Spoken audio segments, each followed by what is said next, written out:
Hello everyone, my name is Yesamen Woodland. Welcome back or welcome to my channel. So if you all are new here, welcome. I am Yesamen Woodland. I talk about a lot of viral stories, a lot of viral news, TV shows, commentary, vlogs, my personal life, and I have tons of fun on my channel. I have a great community base. I love all of my subscribers, and today I'm actually going to be talking about a story that I actually posted to my community tab.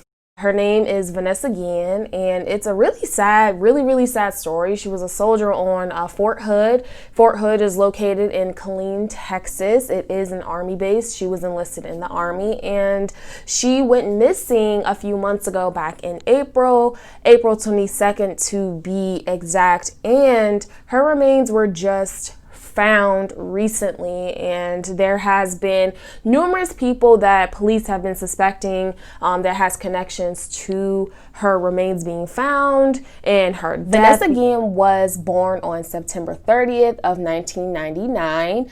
She was 20 years old, and she was of Mexican-American descent. She was really beautiful, as you can tell by these pictures. She was extremely vibrant, glowing. Her family and friends speak very highly of her. And after high school, she wanted to go into something grand as a career, and she decided to enlist in the Army, and she got accepted.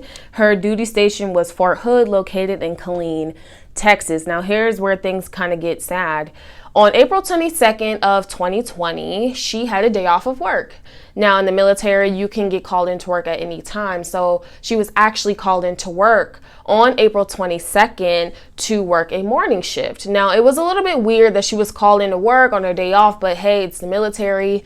Anything goes, right? So she was called into work, she complied, and she worked in the armory, and she was working with a co-worker. He goes by the name of Aaron Robinson. Now, please remember that name because he's actually a huge suspect in this entire ordeal. Now, she went into work the morning shift, and she was actually last seen around 11 a.m. or 12 noonish on April 22nd. She was last seen pulling into the parking lot of her work. So past that point, no one has ever seen her. Now, her family on April 22nd, they were growing concerned and worried because Vanessa hadn't reached out to them at all. They hadn't had any communications, not even with her mother, her sister, or her boyfriend. She had a boyfriend. His name is Juan Cruz, and even the boyfriend was just like, I haven't heard from her,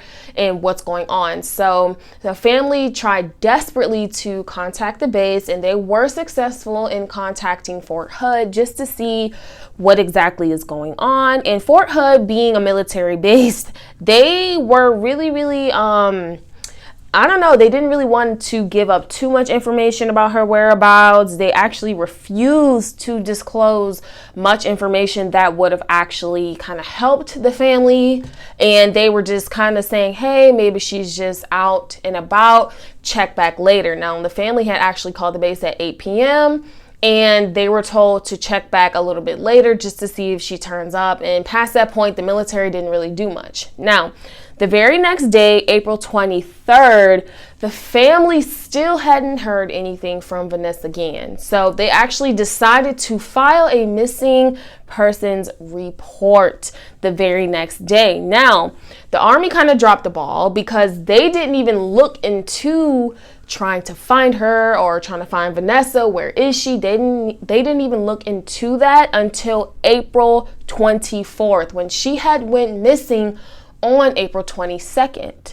So that was kind of crazy that the military just really didn't jump in right away, but I guess they were just trying to give it time. Now, when police did go in to check her workplace, they did note that her keys were still there, her car keys, her room key to her dormitory, and her military identification card was still there, her wallet, her car keys, dorm keys, everything was there except her cell phone. Her cell phone was actually not found in the armory that morning, which is a little bit sketchy because a lot of police and people suspect that her cell phone was actually discarded of by the person who brought harm to her. Now, police actually have interviewed Robinson, which is the male co-worker Aaron Robinson that worked with her that morning, because allegedly he was actually the very last person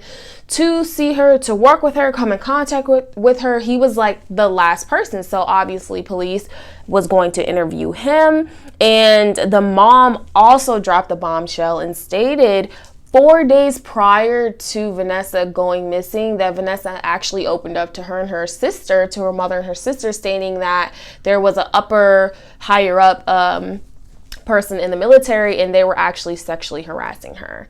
And she didn't know what to do about it because they were her superior. They were higher in rank than she was, and she didn't know what to actually do. And her mother and sister were really distraught, and they said, you need to report it. And Vanessa said, I'll handle it because I don't want anything bad to happen to anybody if I report this. Okay, so that is extremely important. That was 4 days prior to her actually going missing. Now, fast forward 2 weeks after she had went missing, around May 18th, witnesses came forward and actually stated that they witnessed her co-worker Aaron Robinson actually struggling with some sort of box. Now, they said the box was really heavy, it looked to be clunky, and he was really struggling to carry that box outside of the armory, and people were just like, what in the world is in that box? The box was described to be a black Pelican case, really huge, and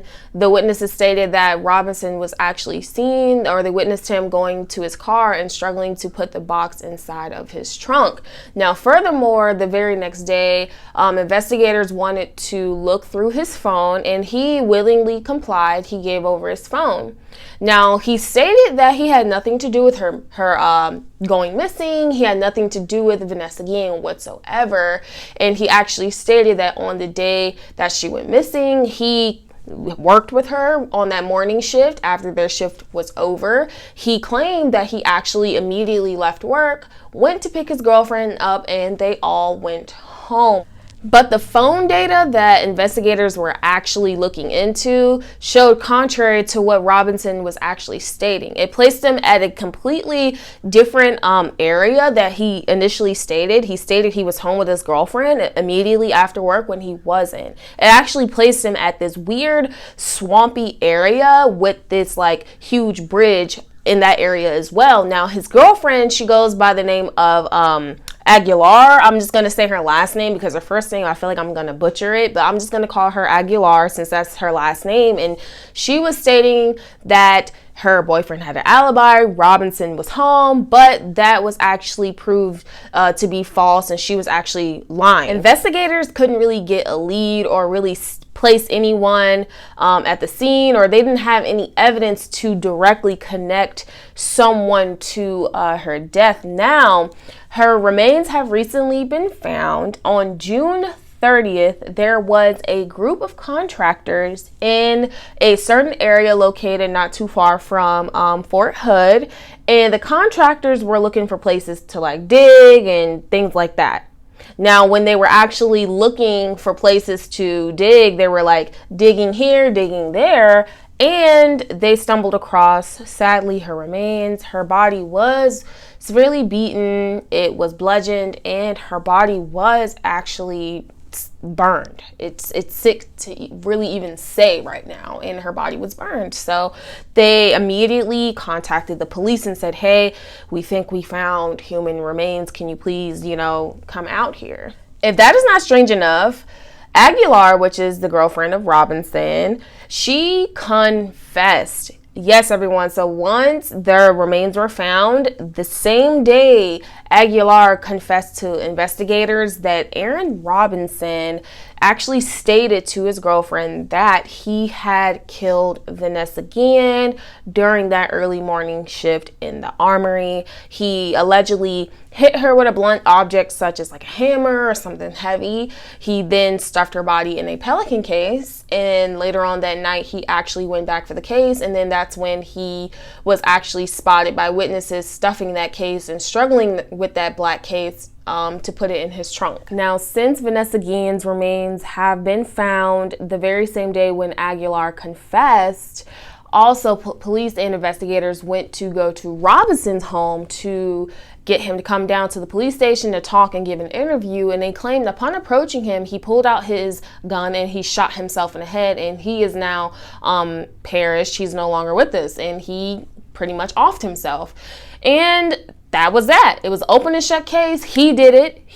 He, you know, did that to Vanessa. He tried to cover up for it. The cell phone records doesn't match. He killed himself. He's not here no more. So I'm just like, so it's an open and shut case. Like, is that it? Like, it's really weird. And I really pray that the family can come to get some sort of closure from this. They were actually able to have a memorial service. And I just really hope that her family is able to heal from this, because this entire story doesn't make sense. It's just really, things are missing here, and there's a lot that we don't know. There's a lot that I do believe have been covered up, and I really think there's more than what meets the eye. But when it comes to the military and stuff like that, it's just always really, really sketchy, and you don't know what to believe, who to believe. But long story short, this young soldier, her life was taken probably for no reason, nothing that she did wrong, but because of someone else's own selfish, sick mindset. And it makes me sad. And there's actually a bill that has been passed due to her passing, and her family has been so loving and adamant and working with you know, the news, and even a congresswoman by the name of Sylvia Garcia. She got involved, and she actually was able to tour the base, tour Fort Hood. She didn't go in the exact armory that Vanessa worked at, but something similar to it, just to kind of get an idea of things. And you know, people are just really, really outraged and sad, and it just leaves you, even though her remains were found, it just feels like there's still something missing. So I really wanted to shed light. I hope you all stuck through this entire story with me. It's really, really sad. Prayers to her family. Again, this hit home for me, being that I'm an Air Force veteran and I was a single airman. I don't have kids. I wasn't married, and it could have easily been me. You know, someone out there is young, pretty, vulnerable, and people are just preying upon you, and you don't even know who is a good person, who isn't, and they're supposed to be your coworkers. I mean, a lot of people dropped the ball. This is a really sad story. I'll link everything below so you all can check it out. I'll also make sure I'll put her GoFundMe there as well.